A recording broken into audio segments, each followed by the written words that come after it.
नमस्कार, तलाश टीवी में आप सभी दर्शकों का एक बार फिर स्वागत है।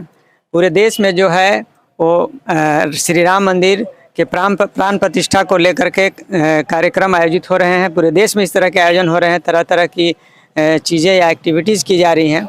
उसी के तहत गढ़वा शहर में जो माँ गढ़देवी मंदिर जो है, उस मंदिर के प्रांगण में हम खड़े हैं, वहीं पे हैं। माँ गढ़देवी जी की जो ये मंदिर है, आप देख सकते हैं कि कितना ऊंचा बना हुआ है। और इस मंदिर में जो है आपको प्राण प्रतिष्ठा के दिन जो 22 जनवरी जो है, उस दिन जिस दिन राम मंदिर में प्राण प्रतिष्ठा कार्यक्रम होना है, उस दिन यहाँ भी कई तरह के कार्यक्रम आयोजित हैं। उस कार्यक्रम को जानने के लिए हमारे साथ विनोद जायसवाल हैं, जो इस मंदिर के एक संचालक सदस्यों में से एक हैं। सबसे पहले विनोद भैया, आपका हम स्वागत करेंगे। धन्यवाद सुनील जी।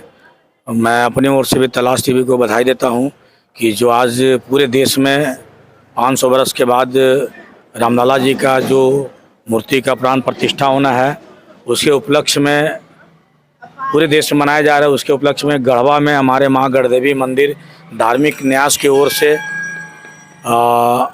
11:45 पर महादीपदान का व्यवस्था किया गया है। उसके बाद हरि कीर्तन का व्यवस्था किया गया है और 12 बजे भंडारा का व्यवस्था किया गया। और पूरा गढ़वा वासियों की ओर से, समस्त गढ़वा वासियों की ओर से रथ यात्रा का भी माँ गढ़देवी मंदिर से निकालना की व्यवस्था किया गया, जो कि भव्य रूप से यहाँ लोग मना रहे हैं, जो इसमें पूरे गढ़वा वासियों सहयोग है। मैं आप मंदिर धार्मिक न्यास की ओर से मैं आमंत्रण पूरे गढ़वा वासियों को करना चाहता हूँ कि आप लोग उस दिन स्वेच्छा से सारा कार्यक्रम करके आप मंदिर में आएँ। 11 बजे से यहाँ पर सारा व्यवस्था किया गया है और इस कार्यक्रम को भव्य बनाएं। और शाम में अपने घर में घी का 5 दिया जो अवश्य जलाएं। जो दीप महोत्सव मंदिर मनाना हो, मंदिर में आ सकते हैं। ये सब कार्यक्रम हमारा वो से है, जिसके हमारे महादीपदान का जो मुख्य अतिथि है, हमारे न्यास के अध्यक्ष माननीय विधायक श्री रामचंद्र चंद्रवंशी जी, पूर्व स्वास्थ्य मंत्री झारखंड सरकार हैं। उन्हीं के द्वारा ये सब कार्यक्रम हम लोग शुरुआत कराएंगे। अच्छा, हम एक बात आपसे पूछना चाहेंगे कि ये जो सारे कार्यक्रम हम लोग इधर चलते चलते बात करते हैं कि जैसे ये जो सारे कार्यक्रम जो होंगे, ठीक है, उस दौरान जो है मंदिर में किस तरह की व्यवस्थाएं की जाएगी? क्योंकि काफ़ी भीड़ लगी रहेगी, तो उसमें सुरक्षा को लेकर इसमें कल समाहरणालय में उपायुक्त महोदय से भी इस पर बैठक किया गया था। उन्होंने आश्वस्त किया है कि जिला प्रशासन की जैसे दशहरा में हमें सुरक्षा की व्यवस्था मिलती है, उन्हें पूरा सुरक्षा व्यवस्था कराया गया, जिसमें हमारे निर्माण समिति के जितने भी सदस्य हैं और कार्यकर्ता और न्यास के जो भी हमारे हैं, सब लोग इसको सुचारू रूप से बनाने का प्रक्रिया बनाया गया है, जिसमें हम लोग व्यवस्था किए हुए हैं, जिसमें आज तक लिए किसी प्रकार का नहीं होता है। सबका सहयोग से कार्यक्रम सफल बनाएंगे। और मैं फिर से पूरे गढ़वा वासियों को अपने ओर से निमंत्रण देना चाहता हूँ कि आप गढ़वा के माँ गढ़देवी मंदिर में आएँ।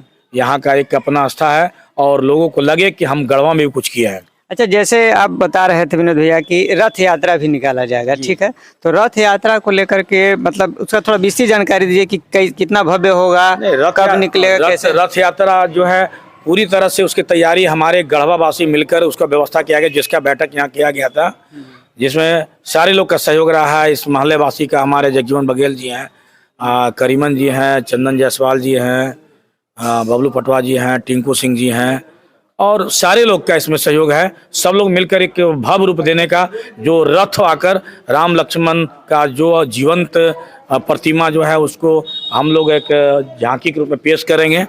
और उसके साथ नाच बाजे के साथ पूरे लाव लश्कर और झंडे सबके घर में हाथ में झंडे का व्यवस्था किया गया। ये पूरे व्यवस्था किया गया। अच्छा, यहाँ से निकलेगी जो रथ यात्रा, तो कहाँ तक जाएगी? जो हम लोग का एक इसमें रूट दिया गया है, प्रशासन से परमिशन लिया गया है, जो यहाँ से निकलकर जो हर साल हमेशा जाती है, उसे रंका मोड़ तक जाएंगे। और हर जगह के जितने लोग हैं, जितने लोग जो रथ यात्रा झांकी और लोग संस्था के लोग निकाल रहे हैं, सारे लोग के इकट्ठा होने का केंद्रित स्थान जो है रंका मोड़ बनाया गया है। वहाँ इकट्ठा होकर सारे लोग हम लोग रामलला मंदिर तक फिर जाएंगे।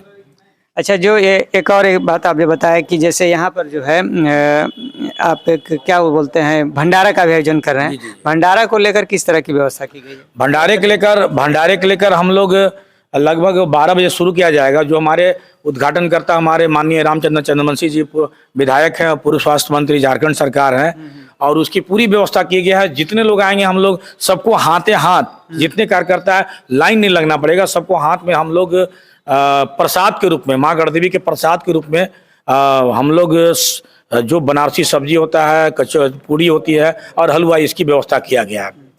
अच्छा, अंत में शाम को जो है दीपोत्सव का भी कार्यक्रम। दीपोत्सव माँ गढ़देवी का, इसका हम लोग अपने वाहन से पूरे गाड़ी लगा के पूरे शहर में प्रचार कर रहे हैं कि अपने घर में भी दिया जलाए और दीप उत्सव में शामिल होना। तो माँ गढ़देवी मंदिर में पूरे मंदिर को हम लोग साज सजा देख सकते हैं, बाहर सजावट कर चुके हैं, हर चीज झालर लाइट बत्ती लगा दिए। उस दिन पूरे मंदिर में दीप उत्सव का व्यवस्था किया गया है, जो पूरे गढ़ा को लगाकर दीप उत्सव मंदिर में मना सकते हैं।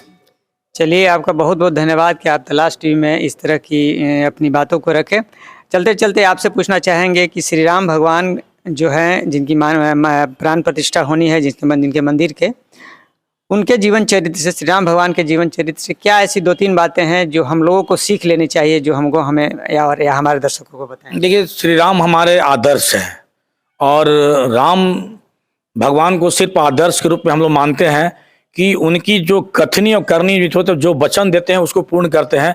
उस चीज़ की उनकी पूरे जीवन में जो हम लोग रामायण में जो देखते आए, जो उनकी सुनते हैं, उस चीज़ को अपने अनुकरण करने की चीज़ है कि वैसा बनने से क्या है कि हम लोग को जो एक राम राज की जो कल्पना है तभी पूरा होगा जब उस पर उनके आचरण, उनके जो सोच को हम लोग अपने आप उतारेंगे। चलिए, बहुत बहुत धन्यवाद आपका। ये थे विनोद सर, जो गढ़देवी मंदिर के संचालक सदस्यों में से एक हैं। इन्होंने हमें बताया कि किस तरह से राम मंदिर की जिस दिन प्राण प्रतिष्ठा होनी है उस दिन यहाँ क्या क्या कार्यक्रम होंगे। बिल्कुल ही भव्य तरीका से यहाँ कार्यक्रम आयोजित है। गढ़वा एक पूरी तरह से राममय हो जाएगा, आप यही समझ लीजिए। तो बहुत बहुत धन्यवाद आप सभी दर्शकों का। नमस्कार।